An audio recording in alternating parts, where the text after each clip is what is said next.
Umuugong ngayon ang usap-usapan sa social media na magpapaalam na ang karakter nina Aling Nita at Mang Marsing sa hit series na FPJ's Batang Quiapo.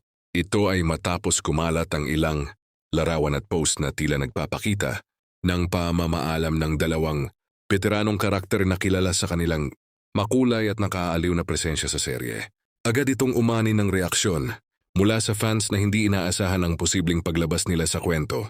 Sa mga nag-viral na larawan, kapansin-pansin ang mga larawan ng pamamaalam, dahilan para paniwalaan ng ilan na maaaring ito na ang huling mga tagpo ng kanilang mga karakter. Ilan sa mga netizen ang nagkomento na parang last day vibes ang kuha.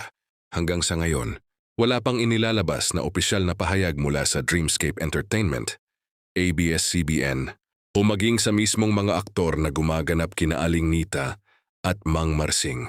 Dahil dito, patuloy ang spekulasyon kung ang mga kuhang larawan ay tunay na indikasyon ng pag-exit. Mahigit 2 taon ng bahagi ng FPJ's Batang Quiapo sina Aling Nita at Mang Marsing na nagsilbing comic relief at moral anchor sa mga eksena sa Quiapo community.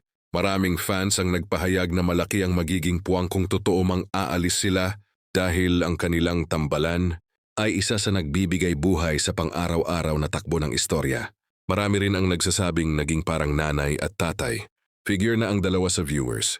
Habang naghihintay ang mga manonood sa anumang kumpirmasyon, nananatili ang pag-asa ng marami na hindi pa ito ang tuluyang pamamaalam nina Aling Nita at Mang Marsing.